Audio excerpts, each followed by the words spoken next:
E aí, você trataria cirúrgico ou não? Bora lá aprender ortopedia? Então, você esse caso aqui é uma coisa bem rotineira nossa. Só que eu quero levantar uma discussão. Essa radiografia inicial tem 2 anos. Agora, essa é atualmente. O que é que você acha? Você acha que esse paciente tem algum déficit? Não tem?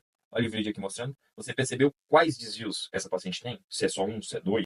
Percebe, quando ela está com os dedos estendidos, o desvio dela é radial. Só que, olhe quando ela flat, para onde é que o quarto dedo dela aponta? Para o ulnar. É basicamente um desvio radial e um desvio ulnar. Mas não, como assim? Tá ulnar e o ulnar radial. Coisa. Vamos voltar lá no normal. Quando os dedos flats, todos os dedos, a tendência é olhar pro tubérculo escafóide, como mostra a imagem aqui. Nessa imagem você vai perceber que pro todos os dedos olhar para o tubérculo escafóide, uns deles vão ter que supinar e outros vão ter que pronar. Quais vão supinar e quais vão pronar? Os que vão supinar serão esses dois. E os que irão pronar, esses dois. Agora olhe na sua mão, observe fazendo a flexão dos dedos. Todos olhando para o tubérculo escafóide. Agora observe eles estendendo. O quarto, para acontecer isso aqui, acontece mais na região proximal.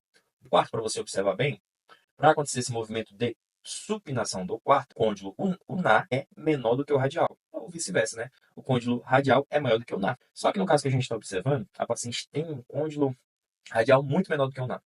Então, quando ela fletir os dedos, o que vai acontecer? O que acontece no segundo e terceiro dedo. O dedo vai pronar. Porque no segundo e no terceiro dedo, o côndilo ulnar é maior do que o radial. Outra observação técnica disso. Mas você percebeu que eu só falei da parte óssea, né? Mas e a parte ligamentar? Se você for teorizar um pouco, se os dois ligamentos fossem iguais, os dois colaterais, que é o que permite um certo movimento, não ocorreria esse movimento de pronação e supinação. Basicamente era dentro de um eixo. Se você for observar a parte ligamentar, você ia perceber que não ocorre esse movimento. Não ia ocorrer, porque os dois estavam com a mesma tensão. Então seria só uma dobradiça.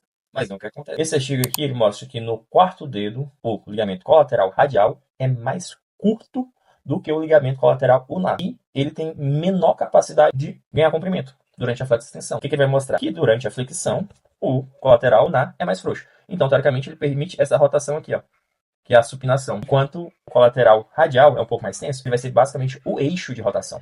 Por isso que você flat e acontece isso aqui. É o ideal desse artigo, né? Por que ela pronava em vez de supinar, além da altura radial? O que foi que aconteceu? O côndilo dela, além de ser menor que o ulnar, que é o que acontece nos dedos que pronam, ele era mais volar. Então, o que estava servindo de eixo era o côndilo ulnar, o que foi observado. Quando ela estendia, basicamente, esse deslocamento dela radial era porque o côndilo radial estava mais proximal, da falange proximal, né? Só que, quando ela fletia, ele pronava. Mas por que acontecia isso? Não era só pelo tamanho. Esse côndilo estava mais volar. Então, aqui, ele estava só nesse eixo. Quando ele fletia, o côndilo ulnar servia de eixo. E como o côndilo radial estava mais volar, ele tinha mais trajeto de curso para volar. Então, ele rodava. Era um desvio rotatório. Então, ele pronava mais ainda. Na extensão, esse D está com desvio radial. E na flexão, esse D está pronado, com desvio ulnar. Você optaria para fazer esse caso? Dicotomia intraarticular ou extraarticular? Se você for pensar bem, se eu só derrodasse aqui esse dedo, não conseguiria ganhar o comprimento radial.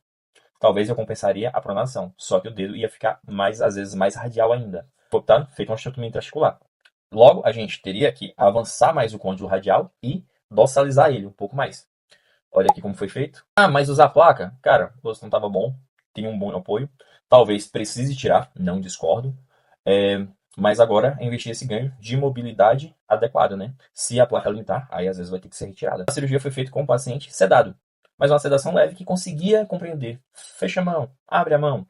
E assim a gente foi usando isso de gabarito, feito com anestesia troncular desse dedo. O resultado é esse. E aí, você gostou? Você também faria? Você gostou da explicação? Então compartilha com seu amigo ortopedista que gosta de mãos. Tudo de ortopedia, não aprenda ortopedia.